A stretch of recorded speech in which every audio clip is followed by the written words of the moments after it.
Boa noite, seja muito bem-vindo, seja muito bem-vinda a mais um Diálogos RDS. Maio tá bombando, muita gente especial aqui para conversar comigo e hoje eu converso com uma pessoa que eu admiro muito, pastor, psicólogo, escritor, Hermes Fernandes. Vai ser muito legal, você tá mais que convidado a fazer parte desse diálogo que vai trocar uma ideia sobre espiritualidade. Sim, provavelmente se você está por aqui, você já sabe que no dia 20 de maio tem uma baita novidade, que é o lançamento do meu primeiro curso, que se chama Dialogando, uma introdução às espiritualidades cristãs. Essas espiritualidades cristãs que eu estarei abordando nesse primeiro curso, ela vai falar sobre algumas manifestações do cristianismo que talvez nunca te apresentaram. E se apresentaram, muito provavelmente, apresentaram deturpando, diminuindo, aniquilando, demonizando. E o meu intuito é tentar me aproximar um pouquinho dessas espiritualidades para tentar demonstrar para você um pouco da beleza delas, das diferenças que cada uma possui e como a gente pode se valer do conhecimento delas para crescer em diálogo, em tolerância, em respeito, em acolhimento e para também, caso for necessário criticar, criticar da forma certa, criticar com respeito, criticar pontos que realmente mereçam atenção, assim como qualquer outra espiritualidade ou teologia que precisa naturalmente ser dialogada. Então, seja muito bem-vindo, seja muito bem-vinda. Eu estou feliz de estar aqui com vocês pelo 4º dia consecutivo. Conversei com 3 pessoas maravilhosas no início de maio, no início dessa série de diálogos RDS. Conversei com a Diana Becker, uma mulher, mãe, trabalhadora, negra, que contou para nós das suas vivências, das suas experiências, da sua visão de mundo, dos seus estudos. Conversei também com Felipe Maciel, uma pessoa maravilhosa, um amigo do meu coração, ele que se assumiu como homossexual há bons anos atrás e vivenciou um caminho de peregrinação por diversas denominações cristãs, por diversas igrejas e muitas vezes na mesma igreja, mas em espaços diferentes. Abriu o coração, falou conosco um pouco dos desafios, das lutas, mas também do caminho bonito da aceitação e do acolhimento. E ontem eu conversei com a Dorley, que foi uma grata conversa, uma maravilhosa conversa. Ela falou sobre um assunto muito poderoso e particular. Ela falou sobre como foi o processo dela ao sair do armário depois de descobrir ou de ter a revelação de que um dos seus filhos se assumia como homossexual. Então a gente tem conversado, sabe, pessoal, assuntos assim extremamente delicados, mas ao mesmo tempo necessários para a gente poder, sabe, romper um pouco a casca do preconceito, para que a gente consiga conhecer um pouco mais a realidade do outro e a gente entender que nem sempre o sagrado é só o terreno onde eu estou pisando. Existem outros terrenos e visões que sacralizam a vida e as percepções de religião e de mundo que nós ganhamos muito ao conhecer. Me diz aí, como é que você tá? Você tá bem? Tem passado bem esses últimos dias? Tá animado para essa próxima semana? Para mim, seria um prazer imenso ter um encontro pessoal com cada um de vocês, mas como não é possível devido às nossas distâncias, a gente se encontra aqui nesse espaço online, tá certo? Bom, eu não vou demorar muito hoje, porque eu estou realmente recebendo o privilégio de ter a minha segunda conversa com esse convidado e quero chamar ele aqui para estar conosco. Deixa eu convidá-lo, espero que a conexão e eu também, e a gente bata um papo bem legal, bem gostoso. Vamos lá, vamos que vamos. Já fiz o convite, vamos ver. Conectou, maravilha. Boa noite, querido, tudo bem? Boa noite, Alan. Que alegria estar aqui com você. Que A bom. recíproca é verdadeira, viu, pastor? Que alegria Saudade poder daquele papo que tivemos eu acho que já faz um ano, já. né? Já passou de um ano, Já cara. passou. Como foi especial para mim aquela conversa, sabe, Hermes? Eu acho, cara, que dos vários líderes e referências espirituais no Brasil que me inspiram, você representou assim um abrir de portas na minha mente que foi sensacional, cara. Ontem eu estava conversando com a Dorley, que ela não é uma pessoa, uma figura pública, mas foi uma pessoa que eu me aproximei no período da pandemia e ela tem assim uma visão a seu respeito tão positiva. Nós falamos ontem sobre o processo dela de sair do armário ao ter descoberto, né, ou ter sido informada por um de seus filhos que este era homossexual.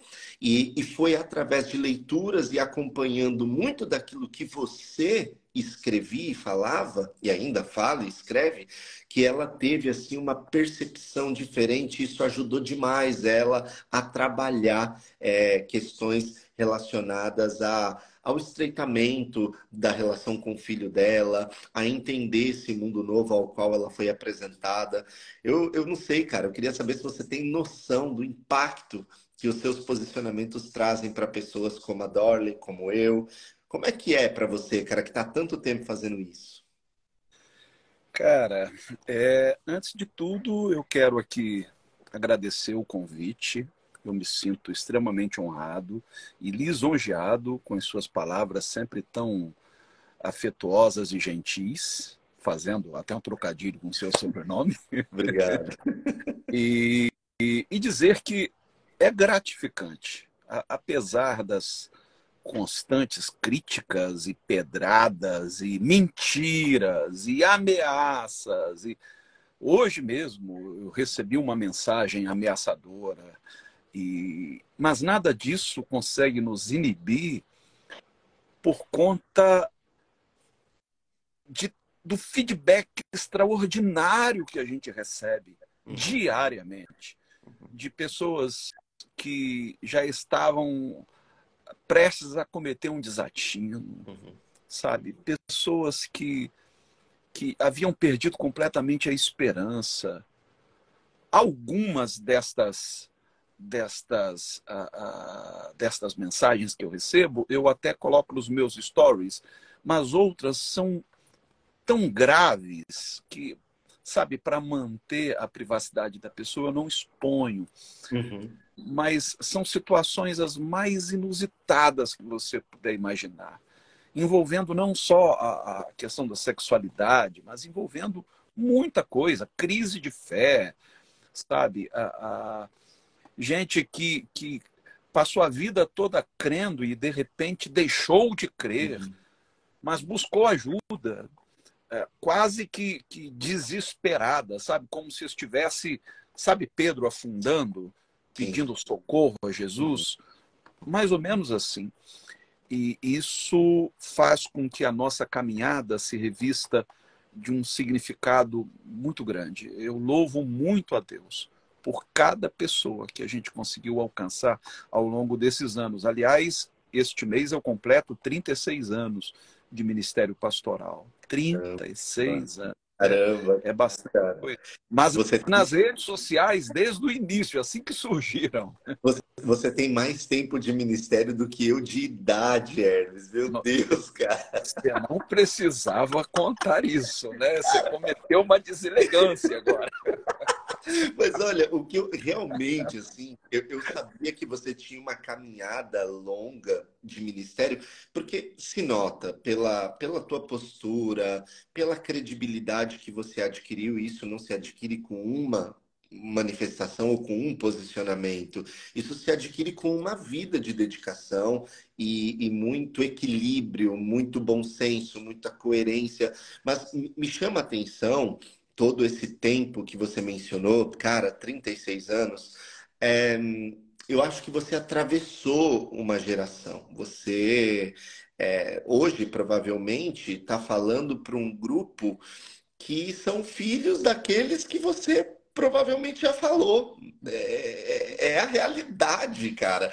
E se você me perdoar a deselegância, agora eu corrijo falando que não parece que você tem 36 anos de ministério.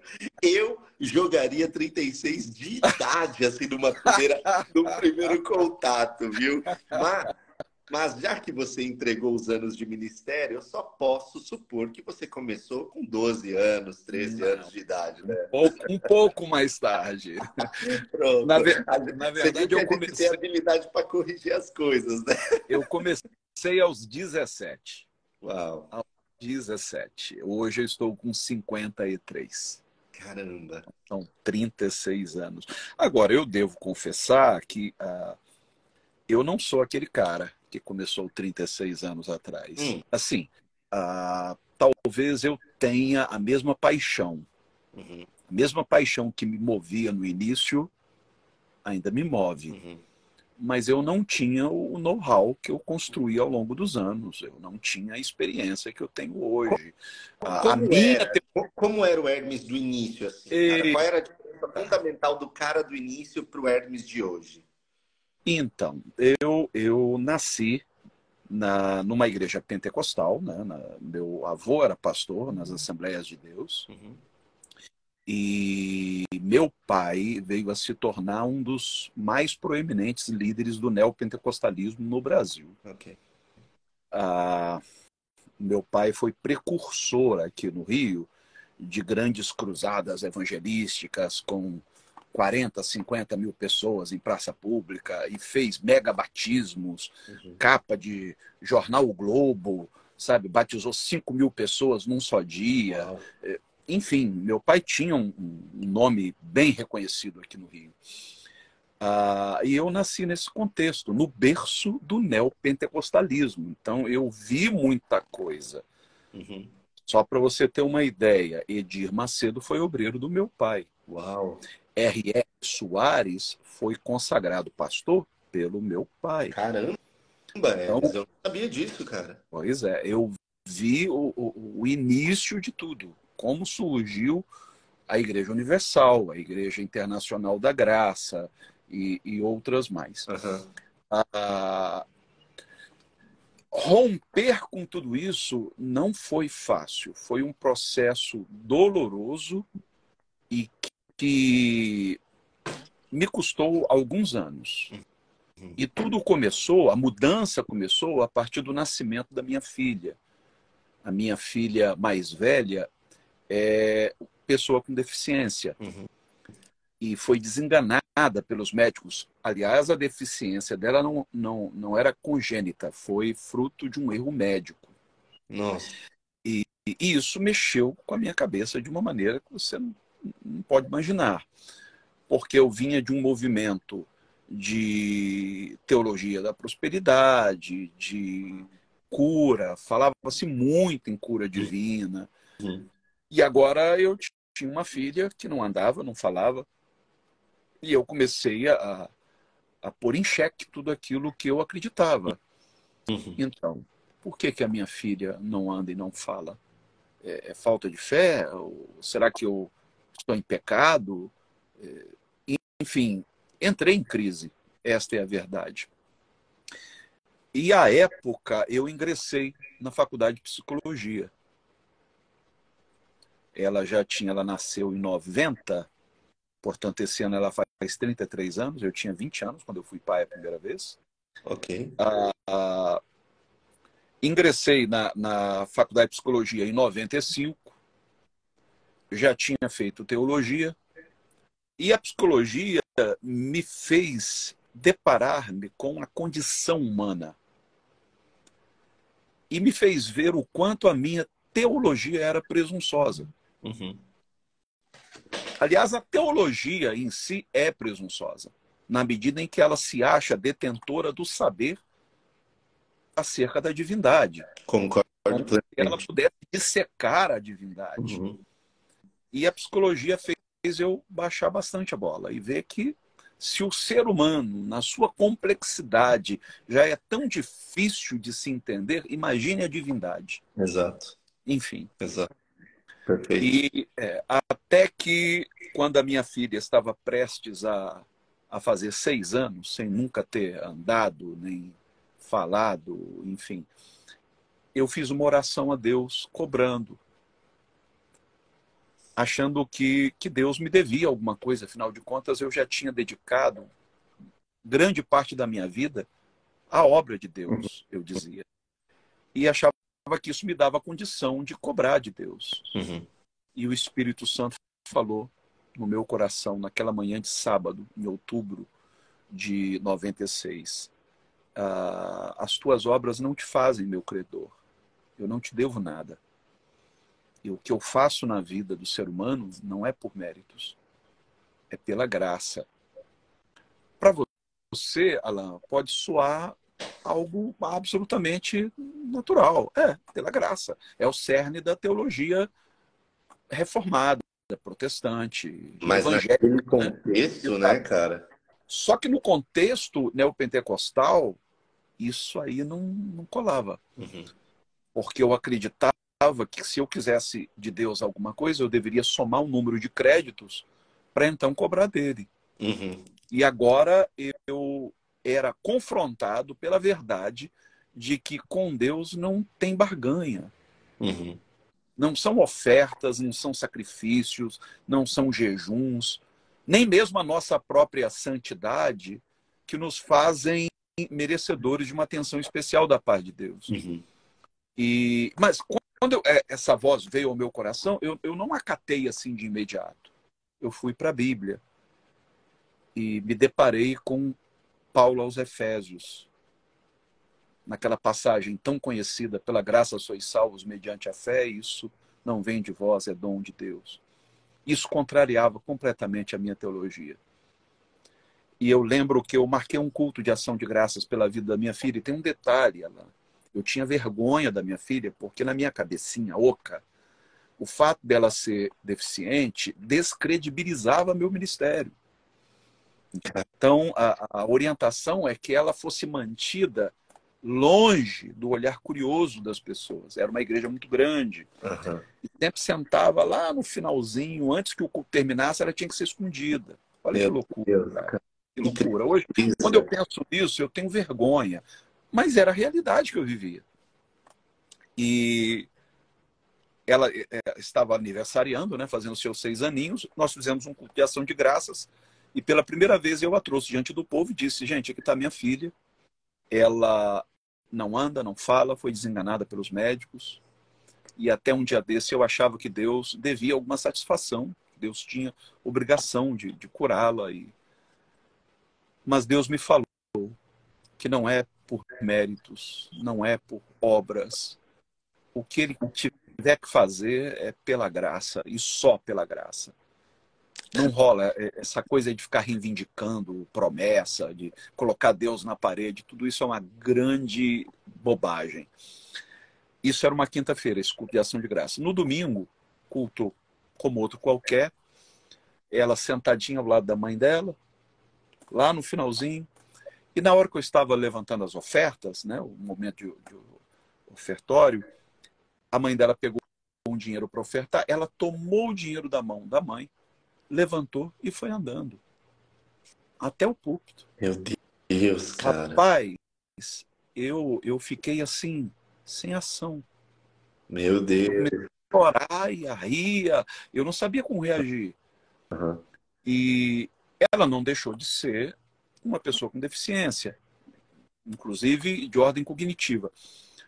Mas o simples fato dela ter andado sem nunca, nem sequer ter engatinhado.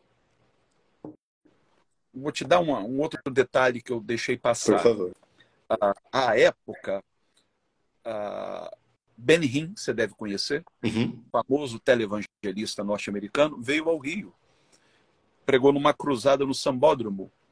E como eu tinha muita amizade entre os principais líderes, eu consegui um lugar especial ali diante da plataforma. E eu tinha a esperança de que aquele cara, que, segundo a propaganda, tinha uma unção de Deus especial, eu tinha esperança de que em algum momento da cruzada ele viesse na nossa direção e impusesse as mãos e a minha filha andasse. O cara passou várias vezes por nós e nem olhou na cara da minha filha. Eu saí de lá tão frustrado. E Meu no Deus. dia que a minha filha andou, ninguém pôs as mãos, ninguém precisou dar ordem, palavras proféticas, nada disso. Foi a coisa mais natural. Ela simplesmente levantou e caminhou. E eu Uhum. pude entrar no consultório da médica que disse que ela nunca ia andar, com ela andando. Cara, isso mudou minha vida de tal maneira, Cara, porque me fez rever toda a minha teologia, aham. me fez rever toda a minha prática ministerial. Eu não podia mais pregar o que eu pregava até então. Uhum. Eu comecei a pregar graça, favor imerecido de Deus. E o fato de Deus me ter presenteado com essa filha especial, apesar de que hoje não se usa mais essa designação, mas para mim ela sendo especial, fez com que eu tivesse um olhar diferenciado para todo aquele que é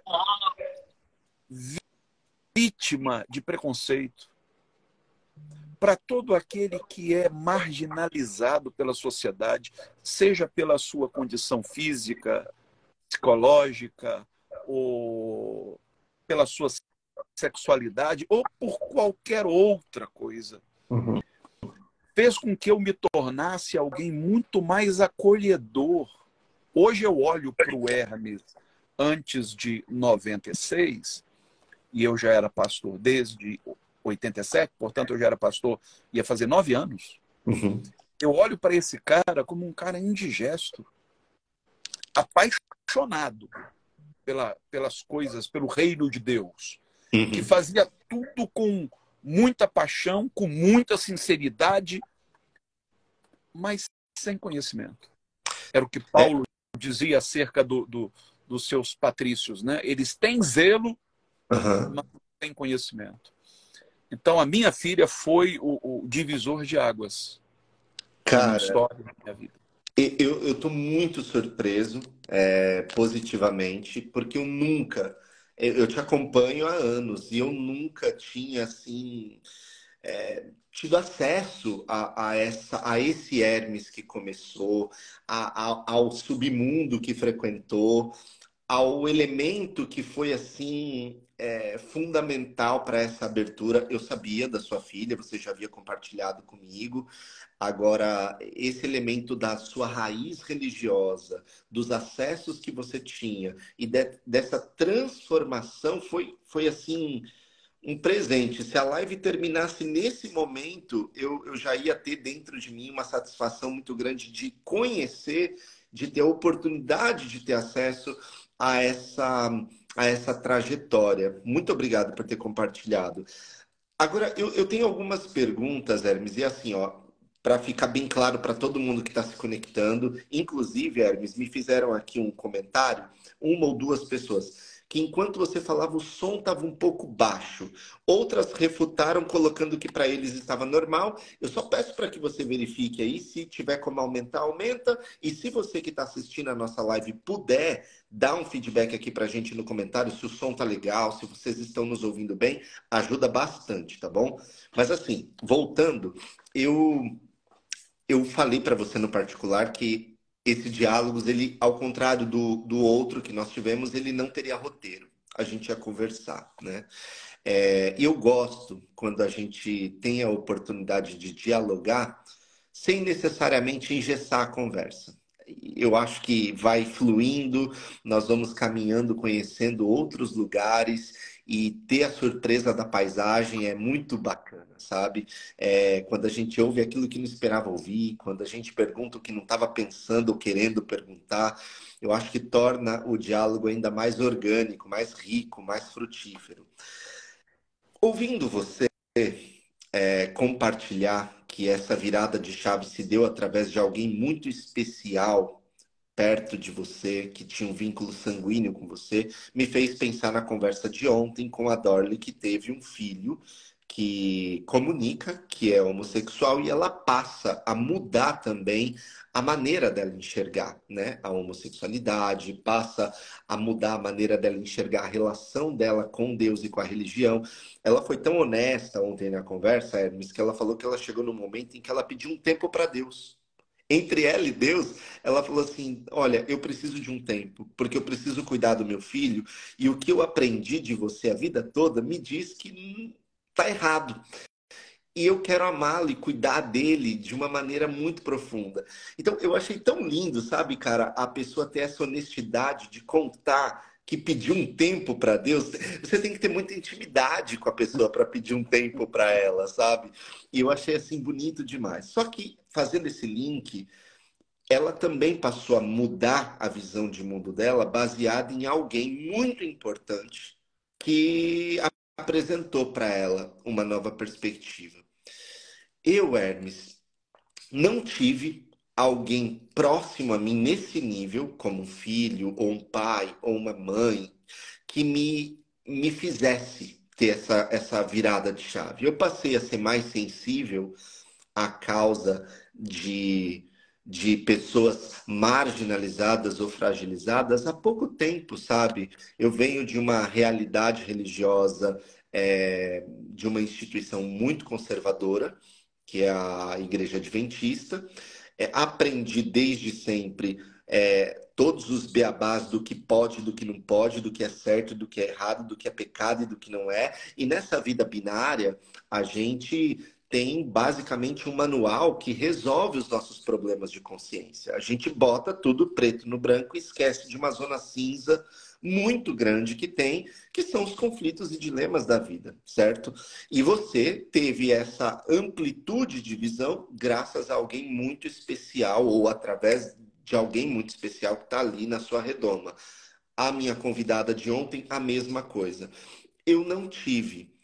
E hoje caminho numa direção muito parecida com a tua, de acolher, de abraçar, de não me permitir ser juiz na vida de ninguém, mas ser, de alguma forma, alguém que se interpõe entre aquele que está oprimindo e aquele que está sendo oprimido. Eu queria te fazer uma pergunta, cara, muito honesta, porque eu preciso me conhecer também melhor, sabe? Como é que a gente acessa uma pessoa que não tem, por exemplo, uma filha com deficiência ou um filho que é gay? E como é que essa pessoa ela pode ter essa virada de chave para se tornar mais tolerante, mais amorosa? Por quê? Por que que normalmente as histórias de visão de mundo transformada se dão através de pessoas que tiveram alguém diretamente importante na vida delas e como aqueles que não tiveram podem passar a olhar com outros olhos? Você já conversou com muita gente. Você tem algo sobre isso assim que valeria a pena compartilhar, irmão? Alan, sinceramente, eu nunca me debrucei sobre esta questão. É uma questão que realmente me surpreende, mas que Uhum, eu acho que vale a pena a gente refletir. Porque nós vivemos numa espécie de bolha religiosa. uhum, A gente não consegue enxergar para além da nossa própria bolha. uhum, E se não há ninguém próximo de nós, como você mencionou, um filho, por exemplo, que uhum. nos ajude a romper, a furar essa bolha, eu acho que nós poderíamos ficar mais atentos para com aqueles que estão do lado de fora da bolha. Ok. E eu acho que o desafio que Cristo nos faz é justamente sair da bolha. Eclésia ou eclesia significa os voltados para fora. Eu estou me lembrando aqui de um episódio bíblico que eu acho que pode nos ajudar a compreender isso. Boa. Quando Jesus está no monte com aqueles três discípulos, Pedro, Tiago e João, e de repente aparecem lá Moisés e Elias. Jesus tem uma conferência com eles e Pedro fica tão emocionado com aquela visão extraordinária que chega a sugerir, Senhor, o que o senhor acha da gente fazer aqui umas tendas, e uma para o Senhor, outra para o Moisés, para o Elias? Ele nem pensou nele nos outros dois, ele pensou em Jesus e nos profetas que ali estavam. E eles ouviram, né, quando veio aquela voz do céu: este é o meu filho, a ele ouvis. E de repente o rosto de Jesus se transfigurou a ponto de ofuscar a presença de Moisés e Elias. Tudo isso foi lindo, tudo isso foi Spielbergiano. Mas Jesus não acata a sugestão de Pedro. Pedro queria congelar o momento. Estabelecer um perímetro. Daqui não saio, daqui ninguém me tira. Eu quero viver isso, eu quero uma imersão nessa espiritualidade. E Jesus não dá bola para a sugestão de Pedro. Simplesmente ignora, não faz nem comentário. De tão, assim, nonsense que era aquela sugestão. E quando Jesus desce com eles, lá no pé da montanha, estavam os outros 9, tentando exorcizar um menino, um filho, cujo pai reclamava da ineficiência dos discípulos, porque eles não conseguiram exorcizá-lo. E é interessante porque os 3 que acompanhavam Jesus ouviram quando Deus disse: este é meu filho amado. E agora, quando descem do monte, se deparam com uma situação onde o filho, apesar de amado, era um problema. Porque diz o texto que ele tinha ataques e se jogava no fogo, na água. Quer dizer, qual era o estado daquele menino? E o desespero daquele pai. E o pai vem para cima de Jesus com tudo. Ó, seus discípulos aqui não estão com nada no balaio, não conseguem expulsar esse espírito maligno que está alojado na vida do meu filho. E Jesus ali, com uma palavra, repreende aquele espírito maligno e liberta o rapaz. Que ponto que eu quero realçar? É justamente o impacto que aqueles 3 que estavam no monte tiveram. Eu imagino Pedro pensando: cara, que loucura, e se Jesus houvesse acatado a minha sugestão? Nós ainda estaríamos lá, desfrutando daquela glória maravilhosa, enquanto os meus colegas estariam aqui, cortando um dobrado, sem conseguir libertar esse menino. Sabe o contraste entre o filho de Deus, este é meu filho amado, e o filho daquele homem carregado de problemas? Eu acredito que o que nós estamos precisando hoje é desse choque de realidade. Perfeito. De sair do nosso perímetro, da nossa zona de conforto, de ir ao encontro dessas pessoas, inclusive de gente que, assim como aquele homem, está completamente desiludida com a igreja. Perfeito. Na época do meu pai foi, sem dúvida, um grande evangelista, enfim, mas na época do meu pai, as pessoas ainda eram virgens de igreja. Você ia falar de Jesus, as pessoas se abriam, porque não conheciam. Hoje, é raro você encontrar uma pessoa que não tenha passagem pela igreja. Exato. E a maioria delas, como o pai daquele menino, completamente desiludida.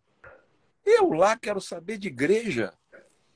Eu sofri abuso dentro da igreja, abuso psicológico. Eu fui extorquido dentro da igreja. Eu passei por lavagem cerebral dentro da igreja. Agora eu quero saber de igreja? Quero nada. E é incrível, Alan, como muitas dessas pessoas, hoje chamadas desigrejadas, ainda mantêm, sabe, a sua fé em Deus. Ainda se professam cristãs. Exato. Mas não querem saber de igreja. Porque estão desiludidas com o Cristo? Não. Com aqueles que se dizem discípulos dele. Ou representantes, né, dele, cara. Exatamente. Cara, que resposta, assim, Surpreendente, porque de fato você toca num ponto, Hermes, que talvez sintetiza muito a essência do seu ministério. Você fala para fora, né? Uhum. Você não fala para dentro. Dá para ver pelas pessoas que te seguem, pelas pessoas que te acompanham. Inclusive, eu quero fazer um rápido parênteses aqui e pedir para você que está aqui conectado nesse momento, só clicar na setinha do compartilhamento e mandar essa live agora para o máximo de pessoas que vocês puderem, porque, gente, ouvir o meu amigo Hermes é um presente, é um privilégio em tempos de cristianismos tão tóxicos. E aqui, quando eu falo cristianismos, é porque é difícil nós encaixarmos uma única forma de se entender o movimento cristão, o movimento religioso dentro do cristianismo. Existem pessoas que vão dizer que nem sequer o cristianismo pode ser considerado algo monolítico, porque é tão distinto, tão plural, tão misturado, que falar cristianismo no singular já é um equívoco por si só. E aí, Hermes, eu faço essa ponte para conectar uma nova linha de raciocínio que eu gostaria de apresentar para você. Recentemente, eu fui aceito no programa de doutorado aqui na Itália para estudar teologia sistemática e ecumênica numa faculdade muito tradicional aqui na Itália, que é a Faculdade Valdense. Eles foram, assim, um dos primeiros a assegurar liberdade religiosa atrelada à Constituição italiana. Eles conquistaram muitos direitos civis através de uma boa relação ecumênica com a própria Igreja Católica, sabe? E é a única instituição confessional protestante na Itália apta a oferecer um programa de doutorado. Então, quando eu fui aceito ali, eu fiquei muito surpreso, porque era a primeira vez que eu saía do eixo religioso adventista para conhecer uma nova realidade teológica que não tinha sido apresentada para mim ainda nos espaços que eu circulava. E o tema que eu escolhi foram estudos de gênero, né? Eu me concentrei nas teologias feministas. E eu talvez um grande motivo acadêmico e racional foi o fato de eu ter feito uma live com a Ivone Gebara, não sei se você se recorda, lá atrás, na época em que eu conversei com você, conversei com o Caio Fábio, inclusive vou voltar a falar com ele nessa semana, amanhã a live é com ele.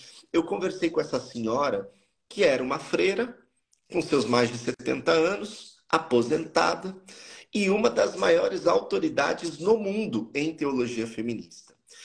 E ali, Hermes, eu já tinha conversado, por exemplo, com a Rita Von Hunt, que é drag queen, já tinha conversado com a Duda Salabert, que foi a primeira política em Minas Gerais a ser a mais votada, né? Uma pessoa transexual. E nada, nenhuma onda de ódio foi tão forte, tão profunda como aquela que exalaram, que me ofertaram quando eu conversei com a Ivone. E ficou muito claro para mim que existia ali, naquele contexto, uma repulsa muito grande a tudo aquilo que fazia menção a feminismo ou a teologia feminista. E eu fiquei muito intrigado, porque eu não vi tamanha onda de ódio quando eu conversei com pessoas que pensavam tão diferente da minha construção de pensamento, como foi ali com a Ivone e as convidadas, né? Eu chamei várias mulheres para dialogar com ela também. E quando eu entrei na academia para fazer a defesa do meu pré-projeto, né, com todos os professores, eles tinham um departamento de estudos de gênero, mas ao mesmo tempo eles ficaram intrigados e eles me perguntaram por que que você, um homem, está interessado em estudar teologias feministas. E é incrível como os homens, nós homens, temos poucas referências e nos importamos tão pouco com causas que dizem respeito às mulheres.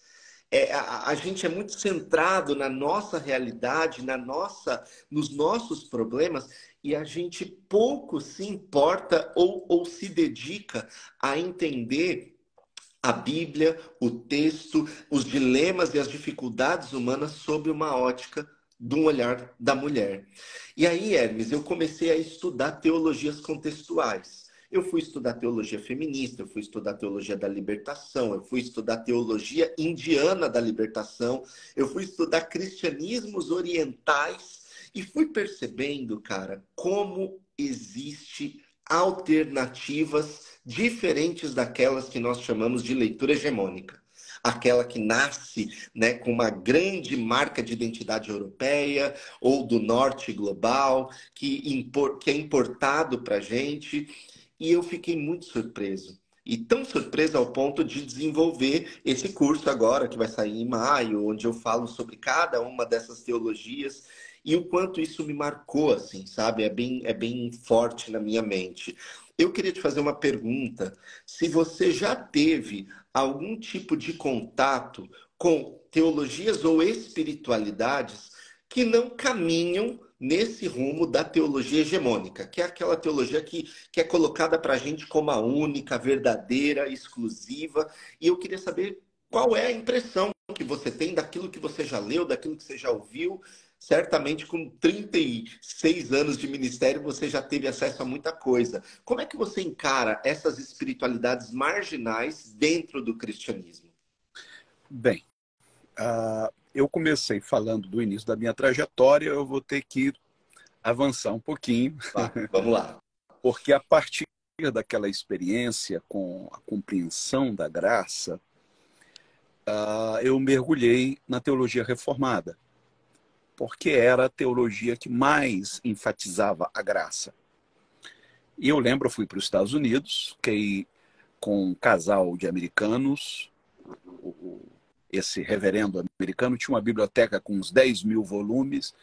Eu passei lá umas 2 semanas de imersão, lendo muito Jonathan Edwards, os puritanos, enfim, Lutero, Calvino, as institutas, tudo isso.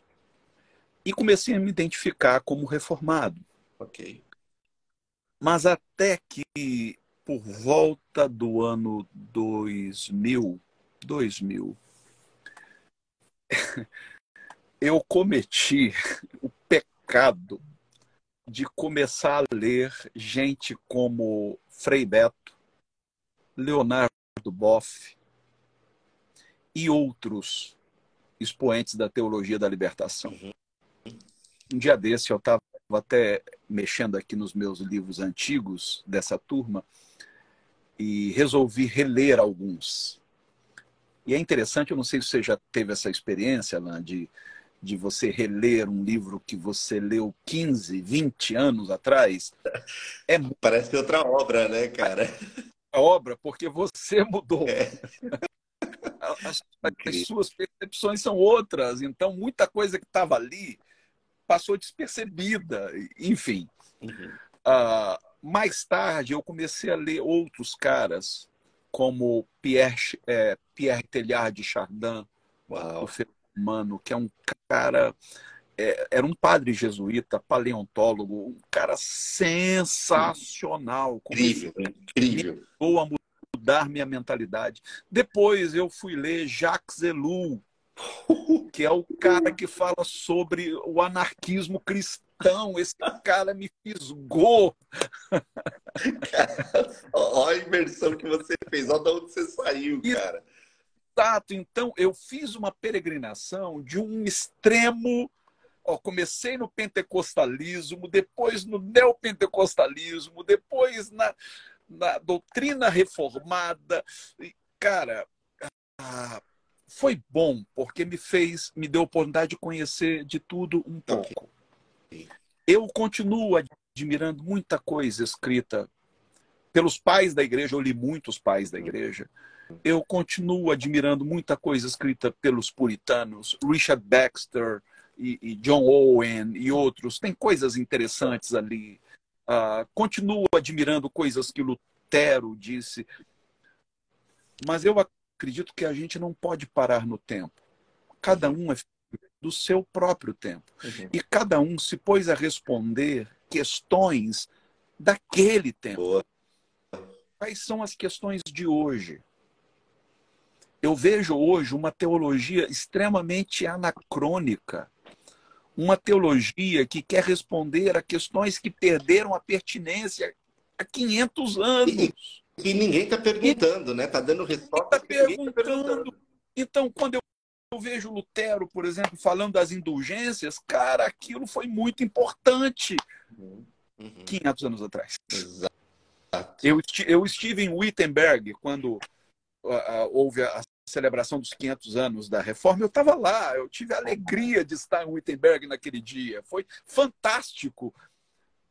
Mas as questões de hoje não são as questões enfrentadas pela Reforma, não são nem as questões enfrentadas pelos apóstolos. Eu Exato. posso ler, por exemplo, Atos e encontrar ali, por exemplo, como os apóstolos responderam a uma demanda social da época. Sabe, quando os gregos começaram a questionar por que as viúvas e órfãos dos judeus estavam entregues à própria sorte, foi aí que surgiu o diaconato.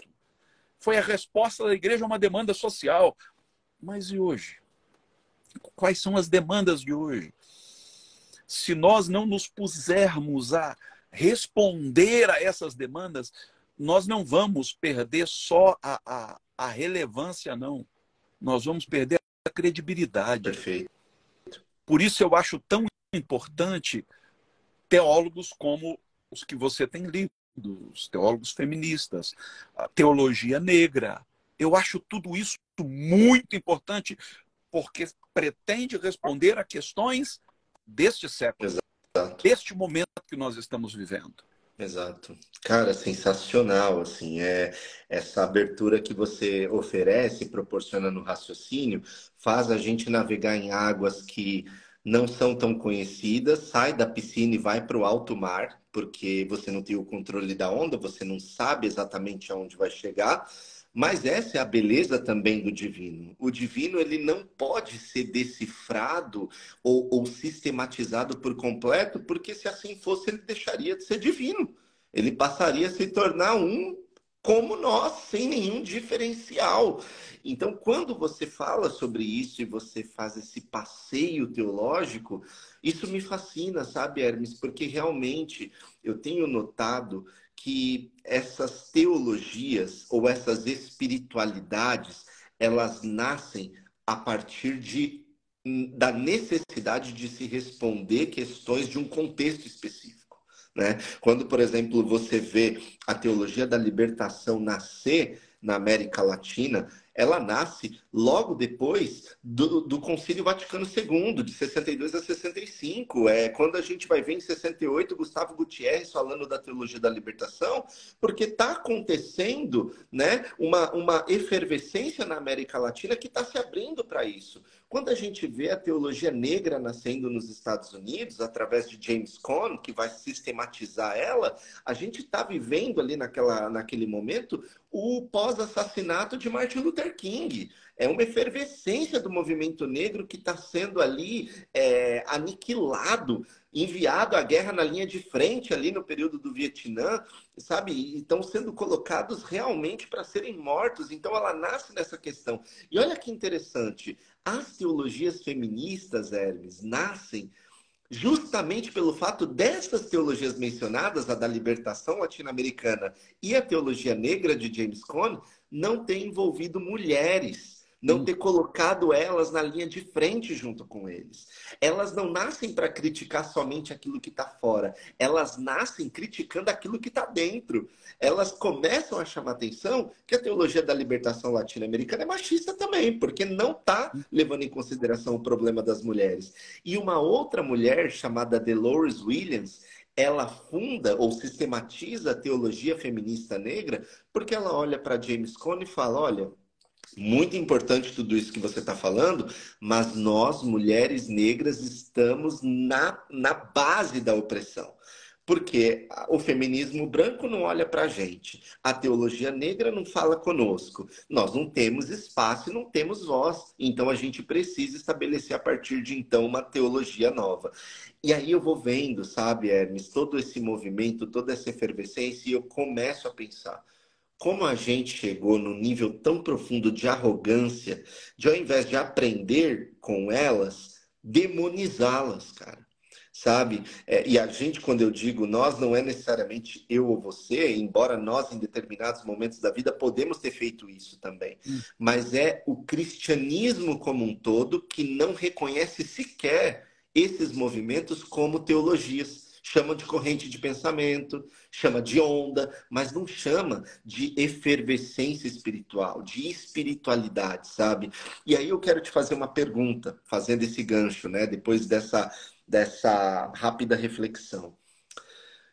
Depois de tudo que você passou, depois de tudo que você viveu, tudo que você leu e estudou, qual é a teologia do Hermes hoje? Qual é a sua espiritualidade, cara? Porque você parece que foi nascido e criado numa caixa bem apertada. Aí você sai dessa caixa, você começa a ter acesso a outras coisas, e ler outras coisas, e pregar sobre outras coisas.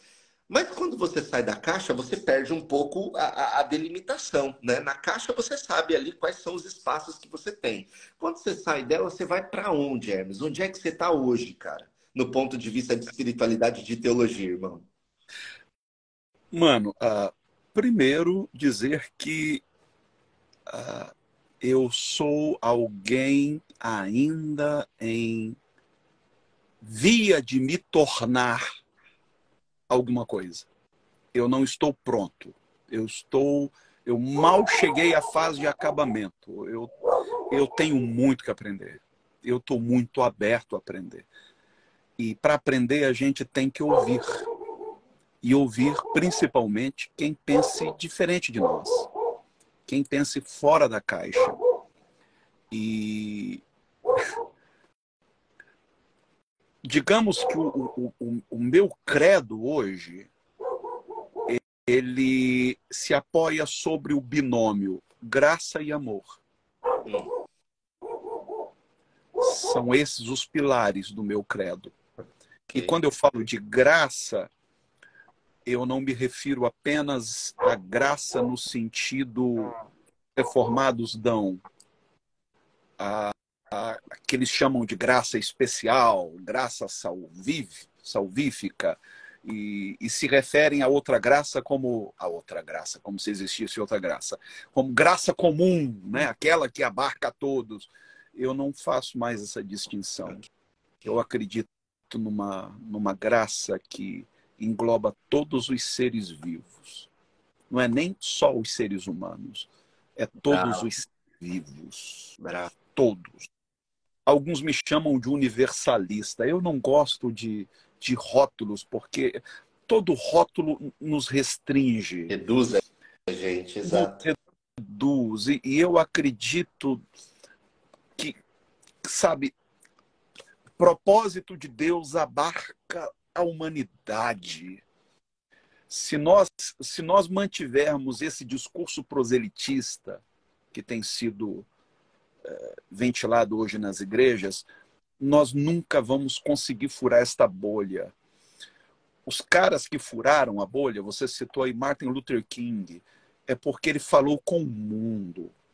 Desmond Tutu falou com o mundo. O Papa Francisco está falando com o mundo. Essas são as minhas referências.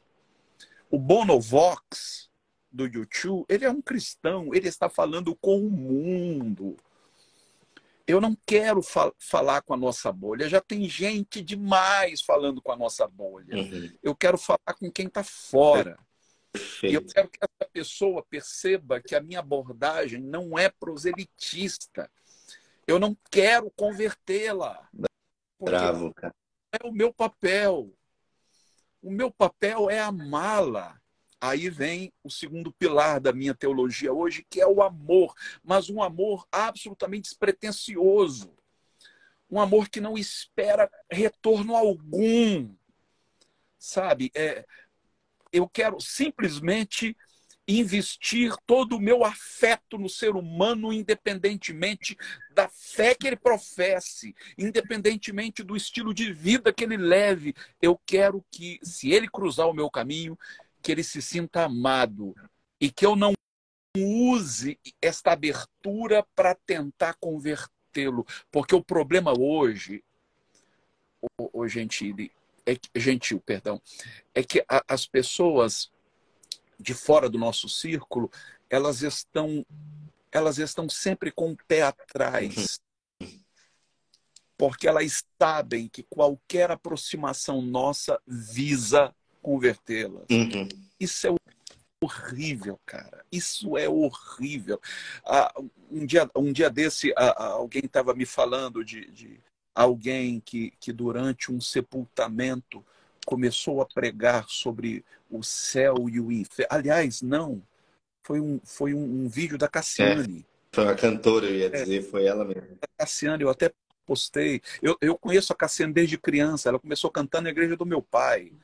Enfim, tem um carinho por ela. Se a gente se cruza em algum lugar, ela vem, me abraça. Ela é uma pessoa super gentil, de boa, gente boa. Mas é fruto daquele meio, sabe? Ela só reproduz o discurso que ela ouviu desde que se entende por gente. E ela disse que quando ela vai em um sepultamento, você deve lembrar desse vídeo, ela disse que ela diz, ó, tá vendo ali? Como é que ela fala? É meio que a sua oportunidade, né? Jesus amanhã será você. Amanhã poderá ser você. E é céu ou inferno. Cara, que coisa horrível. Que terror. Que coisa horrível. É por isso que ninguém quer crente por perto. O crente é chato. Exato. Crente, exato, cara. Você para ouvir o crente, é aquele evangeliquez, sabe? É aquele amontoado de palavras que não tem sentido. O ruído da comunicação, porque as palavras elas não impactam, elas não alcançam, elas nem conseguem traduzir aquilo que está sendo dito, né, cara? Exatamente, exatamente. Agora, eu também acredito, Alan, que na construção da nossa teologia, nós precisamos dialogar tanto com movimentos identitários, com movimentos sociais, mas também dialogar com outras tradições. E eu não estou aqui falando de nenhum tipo de ecumenismo, de sincretismo. Não é disso que eu estou falando. Se bem que ecumenismo, né, etimologicamente falando, é a casa comum. Quer dizer, tem como ser cristão e não ser ecumênico, no sentido correto da palavra, né? Mas eu não acredito que a gente deva abrir. Porque muita gente vai entender ecumenismo como o fato de eu absorver as doutrinas e crenças da outra denominação por nós estarmos fazendo um trabalho juntos. Sincretismo, né? É sincretismo. Eu não acho que a gente deva ser sincrético, mas a gente tem que estar aberto a ouvir. Sabe por quê? Porque eu acredito que toda tradição religiosa traz algum rastro da graça de Deus. Deus nunca deixou de se revelar. Você para ouvir, por exemplo, a Cohen, a monja Cohen. Cara, cada coisa fantástica que aqueles lábios proferem é graça. É graça. A gente não converge em tudo, naturalmente. A gente tem ideias completamente diferentes em alguns campos, mas há tanta coisa convergente ali. Perfeito. A gente olha, por exemplo, as religiões de matriz africana, como a gente gosta de demonizar essas religiões. Hoje, um dos grandes amigos que eu tenho é um pai de santo, é meu colega de profissão, trabalhamos juntos, no mesmo consultório, com psicólogos. Às vezes a gente passa final de semana na casa dele e do marido dele. Eles foram, inclusive, padrinhos de casamento meu. Sim. E eu paro para ouvir esse pai de santo, eu aprendo tanta coisa. Tanta coisa. E eu não faço proselitismo, eu não tento convertê-lo. E quando ele percebeu que não haveria da minha parte nenhuma tentativa de convertê-lo, ele se abriu. Então a gente troca ideias. Ele me ouve e eu o ouço. Ele aprende comigo, eu aprendo com ele. Eu não deixo de ser pastor, nem ele deixa de ser pai de santo. Beleza, estamos combinados.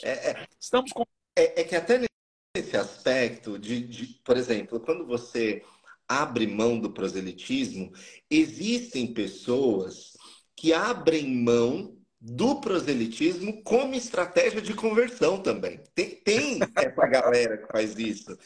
Tem a galera que abertamente eu quero te converter. Tem a galera que eu não quero te converter, Mas, mas que é a que você se encaixa, eu não quero te converter. E tem a galera que eu não quero te converter para que você se abra e se converta. Entendeu, cara? É muito louco.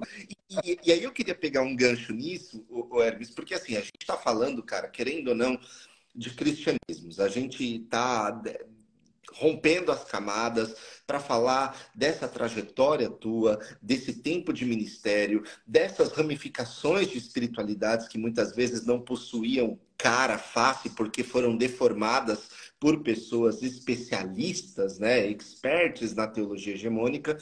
Mas aí a gente chega num ponto hoje, pelo menos que eu tenho observado, tá? E isso pode ser um fruto só da minha bolha. Então eu estou muito aberto a ouvir e entender a sua percepção sobre.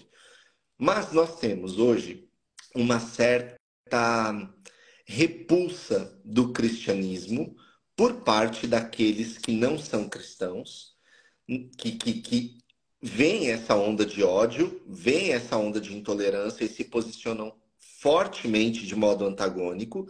Nós temos também cristãos que já não estão mais suportando o cristianismo, porque estão percebendo que isso está acontecendo e estão utilizando a figura de Cristo para estabelecer um Cristo bélico, odioso, que rejeita aqueles que não são parecidos. E aí existem novos caminhos que estão sendo desenvolvidos por pessoas do campo cristão, por pessoas da liderança, das lideranças cristãs e por pessoas que são desigrejados já, sabe? Eu tenho notado que tem pessoas que dizem assim: eu sou seguidor do homem de Nazaré, mas eu não posso mais me colocar como cristão. Porque cristão envolve participar desse cristianismo que mais parece cristandade, projeto de poder, modelo de business, né? Corporativo. Existem outros, Hermes, que eles estão dispostos ainda a sugar algo, a aprender algo do cristianismo, mas não querem mais ser encaixados como evangélicos, não querem mais ser encaixados como protestantes ou católicos, porque não sentem mais confiança, credibilidade nas suas respectivas instituições ou nos seus líderes religiosos.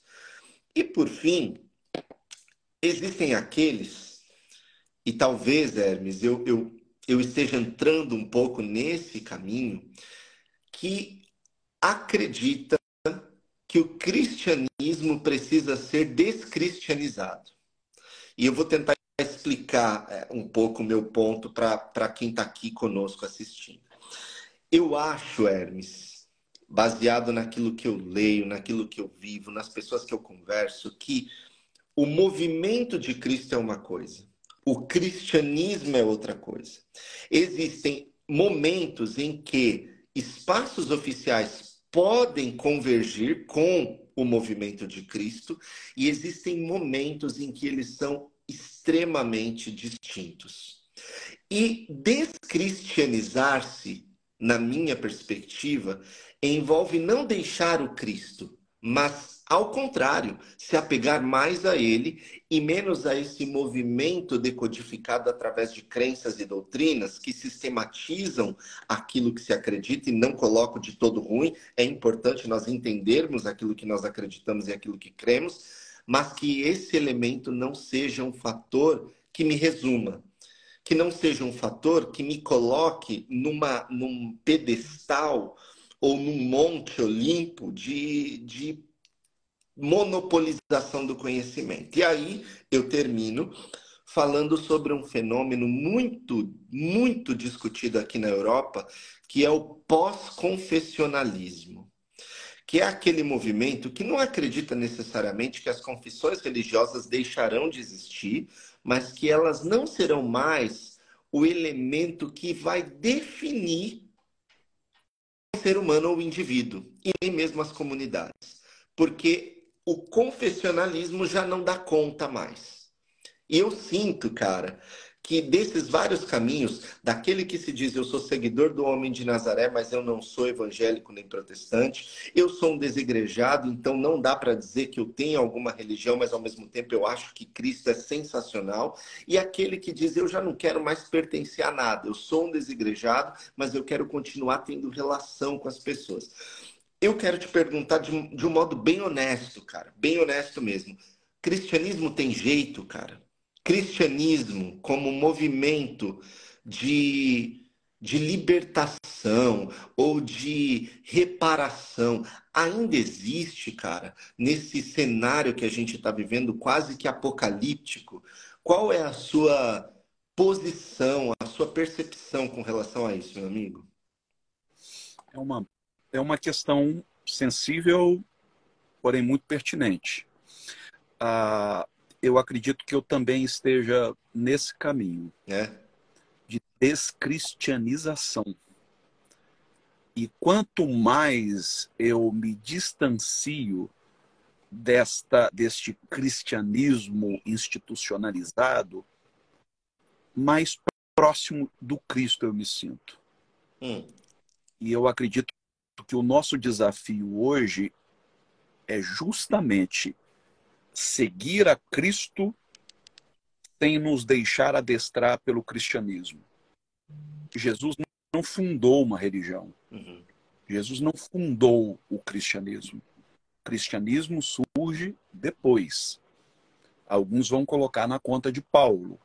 Eu prefiro colocar na conta de Constantino. uhum, Ali, quando o cristianismo deixa de ser revolução e se torna religião do Estado, uhum. se tornou nessa aberração que está aí hoje, cada vez mais distante do Cristo. É claro que eu não posso negar que sempre houve, dentro do cristianismo, um remanescente. Uhum, Eu posso citar muitos aqui, de cada época do cristianismo, uhum. desde os pais da igreja, passando pela Idade Média, passando pela Reforma, pelos avivalistas ingleses. Sempre houve um remanescente e Deus sempre trabalhou com esse remanescente. Perfeito, Agora, perfeito. talvez o grande problema é que a gente esteja tentando colocar vinho novo em odres que já estão apodrecidos. A gente insiste em colocar, em desperdiçar este vinho fresco em odres que já não tem mais o que dar, já deram o que tinham que dar. Uhum. Nós somos muito afeitos à instituição, sabe? A gente se apega à instituição como quem se apega a um time de futebol. Por que que a gente quer tanto pertencer, E, cara, a algo oficial, cara? em parte porque isso confere alguma credibilidade, sabe? Quando vou dar um exemplo da minha caminhada, tá? Depois que eu me enamorei da teologia reformada, eu acabei me juntando a um grupo de bispos egressos da Igreja Anglicana Uhum, e haviam começado nos Estados Unidos da América um movimento episcopal desligado da Igreja da Inglaterra. uhum, E recebi das mãos de 8 desses bispos de várias partes do mundo a sagração ao episcopado, uhum. com direito a um documento chamado sucessão apostólica. Quem tem sucessão apostólica? São os sacerdotes católicos, anglicanos. Esse documento me confere credencial até junto ao Papa. Então, se eu chegar no Vaticano hoje com esse documento, eu sou reconhecidamente um sacerdote. Mas sabe quantas vezes eu me vali disso?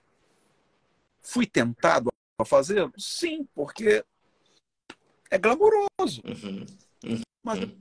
não me valer disso. Eu lembro de Paulo, quando ele apresenta lá, né, o seu currículo e diz para mim tudo isso é esterco. Eco. Então a gente se apega. Você, por exemplo, me falou da Igreja Adventista. Cara, é uma instituição extraordinária, enorme, Uhum. reconhecida no mundo todo. Então, estar sob esse guarda-chuva te dá uma credibilidade. Uhum. Talvez essa não é a única razão, mas certamente é uma das razões por que a gente tem tanta dificuldade de se desvencilhar. Porque Faz sentido. a gente Faz quer um sentido. lugar para chamar de seu, para dizer, eu sou presbiteriano. Uhum. Porque quando eu digo eu sou presbiteriano, eu estou chamando o Augusto Nicodemos para me É, avaliar, me exato. avaliar, entende? Exato. Então, eu sou da Assembleia de Deus, eu estou me colocando sob o Sob a mesmo proteção do patamar. Silas, né? Exatamente, exatamente. Agora, quando você não está vinculado a nada, as pessoas já te olham com uma certa desconfiança. Uhum. Quem é esse cara? Eu, por exemplo, eu sou vinculado à denominação onde eu sirvo como Uhum. bispo. Estou licenciado das minhas funções como bispo. Ah, uma vez ao mês, eu celebro um culto eucarístico lá. Enfim, mas você vê que raramente eu falo da minha igreja nas minhas redes sociais. Raramente. Eu não lembro de você ter falado honestamente. É porque é tão raro, cara. Muito raro, porque eu não quero que este vínculo é que seja a minha credencial. Uhum. A minha credencial é o que eu vivo, o que eu prego, o trabalho que eu faço. Estas são as minhas credenciais, não é a instituição. Cara, que legal. Putz, que legal, cara. É uma. É quase que uma. É conseguir conciliar o pertencer, mas não ser encarcerado por ela, né? Pela instituição que você se encontra. Não é uma Exato. convocação a saiam todos de suas denominações, não, mas não permitam-se ser escravizados por elas, né? É necessário não permitir que haja uma amálgama, né? Uma simbiose que mistura tudo e que no final das contas você não sabe quem é quem, se você é a instituição, se a instituição é você, é preservar a sua identidade como humano e como filho de Deus. Eu sempre me apego muito a uma linha de raciocínio que o orientador do meu mestrado me apresentou falando sobre o Terceiro Testamento, Hermes. Isso foi tão assim, foi tão especial para mim, porque ele trabalha a relação das figuras da divindade entre elas, como eles se relacionam, como Deus Pai, Deus Filho e Deus Espírito Santo se relacionam. E aí tem um nome, para quem está assistindo aqui pode depois pesquisar, que se chama pericorese, que é o ato da interconexão divina. É como cada um se relaciona. E na análise desse meu professor, Hermes, ele fala que o Antigo Testamento oferece protagonismo para o Pai. É ele falando, é dando as tábuas da lei, e ele fala aos seus profetas e tudo mais. No Novo Testamento, a gente vê a ênfase dada a Jesus justamente pelo Pai. Quando ele é batizado, Deus, o Pai, fala: esse é o meu filho amado em quem me compraz, em quem sinto tanto prazer. E a partir de então, o ministério de Jesus começa com foco total nele. Mas a gente não se dá conta que no término do ministério em vida de Jesus, ele fala: eu preciso ir para que o Espírito venha. E se o Espírito não vier, não vai acontecer o que tem que acontecer. E aí, esse meu professor diz que esse é o Terceiro Testamento, que é o testamento pós-morte de Jesus, que é quando o Espírito inunda a terra.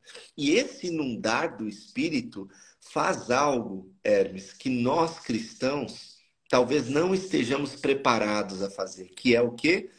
Dividir protagonismo ou sairmos do protagonismo, porque o Espírito Santo não está preso ao cristianismo. O Uhum. Espírito Santo, ele não está pertencendo à Igreja Católica Apostólica Romana, ou aos reformados, ou aos evangélicos. Não, o Espírito Santo, ele se abre ao mundo e ele fala com todos e todas, em todas as línguas, em todas as religiões e manifestações espirituais. Isso é sensacional, porque aí você passa de um profeta como Natã, Oséias, e a gente vai para o Novo Testamento e vê Paulo, Pedro, a gente começa a ver no Terceiro Testamento Gandhi, Luther King, Irmã Dulce, a gente começa a perceber uma efervescência não mais dentro de um movimento denominado, mas do mundo. Aí não tem mais controle, não dá para controlar. Você pode tentar, através desses famigerados textos provas, controlar Deus o Pai e o que ele diz, o que ele escreve. Você pode tentar reduzir Jesus a um aspecto ético, né? Tem muita gente que não adora Jesus, adora o comportamento dele, né? Tem até musiquinha, andar como Jesus andou, falar como Jesus falou. O que a gente está querendo realmente com isso? A gente quer reproduzir o comportamento ético de Jesus ou a gente aceita ele como salvador da nossa vida? É diferente. Então, tem alguns Jesus que estão sendo colocados no nosso altar como figura ética.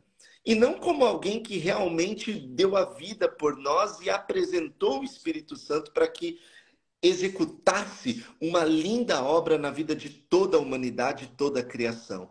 E aí, cara, eu me dei conta de uma coisa. Para nós conseguirmos entender plenamente a função e a missão do Espírito, nós precisamos nos libertar daquilo que muitas vezes nos aprisiona. E uma delas é esse termo muito pejorativizado chamado cristianismo. Porque ele não está domesticado numa igreja. O Espírito Santo não está encarcerado num porão de uma catedral. O Espírito Santo está no mundo. E no mundo é onde nós devemos estar também. Então, quando você fala isso, cara, quando você apresenta seu ministério e as bases fundantes, o pilar ou os pilares desse ministério, eu só consigo pensar que você está vivendo o Terceiro Testamento, cara. Amém. E isso é lindo, irmão. Isso é lindo. Eu falei para você recentemente num comentário, né, de um posicionamento que você teve. Que sorte a nossa conviver com você na mesma época. Oh, Que sorte a nossa ter acesso a você. Depois de tantas ameaças, depois de tanta pressão, depois de tanta onda de ódio, você está aqui se propondo a dialogar, a falar de fragilidades, a assumir que é um cara em construção depois de 36 anos de ministério, mano. Quem que faz isso, irmão? Depois de 36 anos de ministério, tudo que um cara que chega nesse período da vida quer é não ser mais questionado. O que eu vou falar para você? Você tem 36 anos de ministério, eu vou fazer 34. Cara, você está entendendo? Mas aí, quando você faz isso, a gente percebe uma postura, Hermes, e com isso eu termino, muito parecida com a postura, um padrão de comportamento dos entes da divindade, que é o efeito kenótico, o esvaziamento. Essa palavrinha que surge lá em Filipenses, quando é atribuída a Jesus, que ele esvaziou-se e não usurpou ser igual a Deus, mostra um Cristo assumindo vulnerabilidades, cara. Putz, isso é muito sensacional, cara. E nós, curiosamente ou ironicamente, somos de toda a criação, talvez os únicos ou as únicas criaturas que têm dificuldade extrema em abrir mão do protagonismo, em abrir mão desse holofote. E abrir mão desse holofote, para mim, implica em assumir que não está pronto. Então, cara, eu te agradeço porque esse exemplo é o que a gente precisa para manter a fé num Cristo atual, num Espírito Santo que tem uma obra linda a fazer através do coração daqueles que estão abertos. Irmão, obrigado, cara. Que honra foi poder conversar com você mais uma vez. os meus olhos estão muito sensíveis à luz aí, tá? Mas Alan, deixa eu só, antes de terminar Claro. nossa conversa, fazer um comentário aqui sobre o que você disse. Um dia desse eu estava agradecendo a Deus por não ter construído um império eclesiástico. Eu poderia tê-lo feito, porque quando meu pai faleceu, eu fui convidado a retornar para a igreja que ele havia fundado. E eu estava fora já há 2 anos, abri uma comunidade, enfim. E me convidaram a retornar e me elegeram o bispo da igreja. Nós tínhamos, à época, algo em torno de 10 mil membros e cerca de 130 congregações. Eu segurei o que eu pude segurar. Fomos para a televisão, pusemos programa de rádio, enfim, começamos a abrir em outros estados. Quando eu comecei a adotar algumas posturas que você me vê hoje adotando em redes sociais, começou a sangria. E eu fui perdendo gente e perdendo congregações. Eu nunca prendi ninguém a mim, eu sempre dei liberdade. Não quero que ninguém se sinta obrigado a caminhar comigo. E hoje eu me licenciei e estou me dedicando à minha profissão como psicólogo e ao meu trabalho nas redes sociais e prego por onde eu sou convidado. Então, passei 3 meses na Europa, preguei em vários países. Agora estou indo outra semana estou indo para Goiânia, depois estou indo para São Paulo, e a gente vai sendo convidado. E eu quero até aproveitar para deixar claro, me perguntaram quanto eu cobro, eu não sei cobrar por algo que Deus me deu de graça. Então nunca cobrei para pregar e não tenho coragem de fazer. Enfim, até me convidaram esses dias para pregar no lugar, e eu achei que pagariam pela hospedagem, pela passagem. Aí, quando me informaram, nós não temos dinheiro, eu falei, tudo bem, eu vou pagar do meu próprio bolso. Eu quero servir. É o prazer da minha vida é poder servir. Mas o que eu quero dizer é que, dia desse eu estava orando e eu agradeci a Deus por não ter construído um império. Porque talvez hoje eu fosse refém dele. E eu fiquei imaginando, imagina um Edir Macedo, se tivesse uma epifania, ou Malafaia, ou qualquer um desses, Valdemiro, se esses caras chegassem diante do seu rebanho e dissessem, gente, não é nada disso. Não é nada disso, vocês me perdoem, eu estava enganado. Eles iam... A máquina que eles construíram iria quebrar. Então esses caras são reféns daquilo que eles construíram. Não tem nada, Alain, como a liberdade. Nada. Essa era a diferença entre o profeta e o sacerdote. O sacerdote, muitas vezes, era subsidiado pelo palácio. O profeta gozava de uma autonomia que o sacerdote nem sonhava ter. Mano, então, eu prefiro hoje atuar como profeta, nesse sentido, naturalmente, do que como um sacerdote e ter que ficar dando satisfação à instituição, ou a quem quer que seja. Eu ia falar uma segunda coisa, mas que agora... Mano, você é louco. A mesma energia, eu me arrepiei, velho. Para terminar, tenham paciência com quem pense diferente. Eu sou a prova viva de que há esperança. Se alguém viajasse no tempo e me encontrasse 20 e poucos anos atrás, 25 anos atrás, 26 anos atrás, não me reconheceria. Aliás, 10 anos atrás, de 10 anos para cá eu mudei muito. Por isso que eu disse, eu sou uma obra inacabada. Eu estou sempre dialogando, estou sempre disposto a aprender. Não só com os grandes, mas com os pequeninos. Eu aprendo com os meus pacientes. É isso. Aquilo que eles trazem no setting terapêutico, eles não imaginam o quanto estão me ajudando a crescer como ser humano. É isso.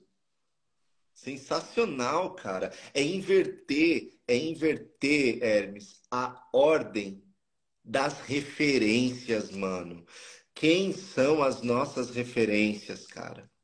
Essa é a grande pergunta. Porque se todas as nossas referências forem as pessoas mais conhecidas e as mesmas que reproduzem aquilo que a gente quer reproduzir, tá errado, mano. Tá errado. Eu acho que a gente tem que, antes de buscar uma revolução para fora, fazer uma revolução aqui dentro. Quem eu leio?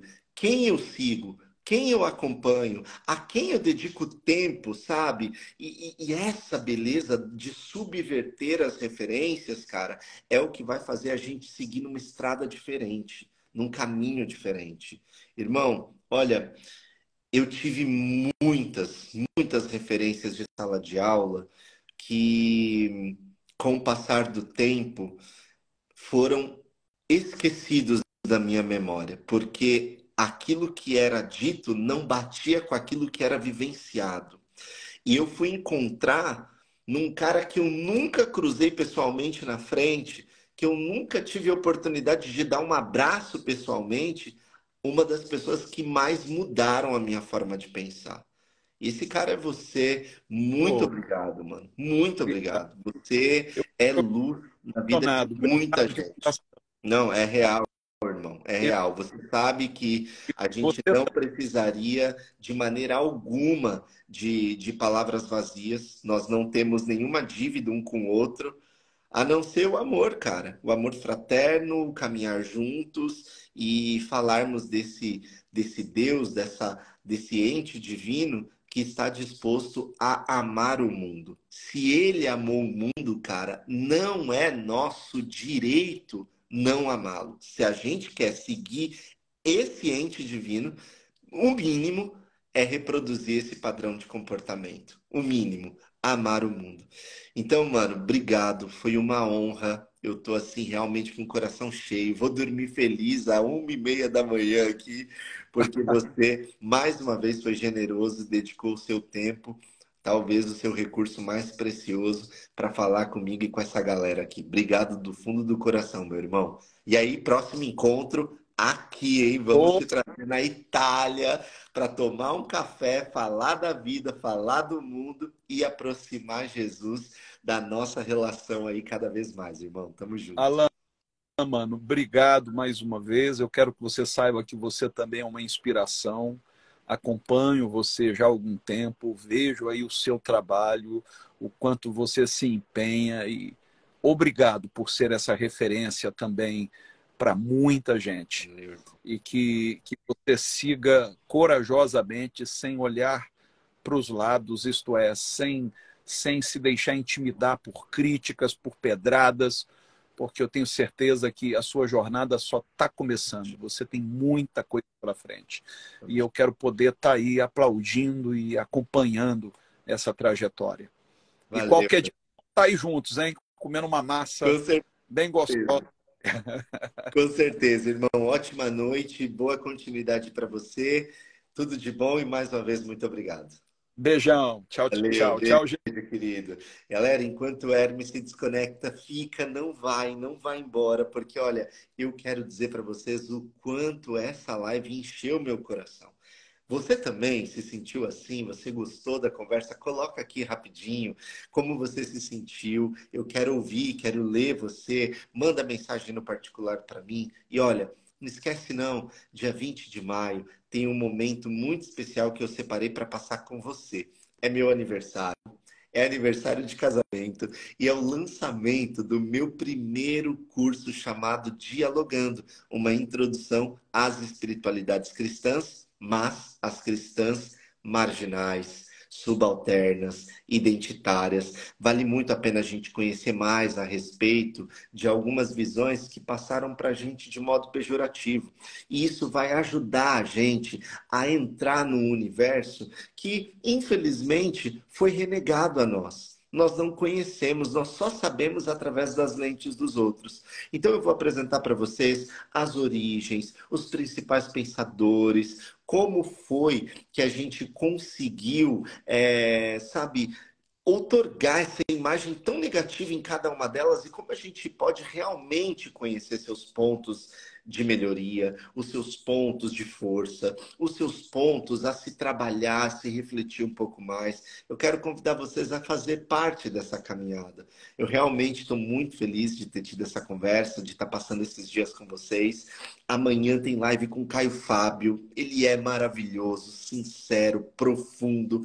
Não perca, tá bom? Fica aqui, manda mensagem para mim no privado que eu vou ter o prazer de conversar com você. E eu desejo que você tenha uma ótima semana, uma ótima noite e bons momentos aí com quem você ama, tá bom? Tudo de bom. Obrigado pelas mensagens. Eu estou muito honrado e muito feliz com os diálogos que estão acontecendo aqui no mês de maio. Tchau, tudo de bom.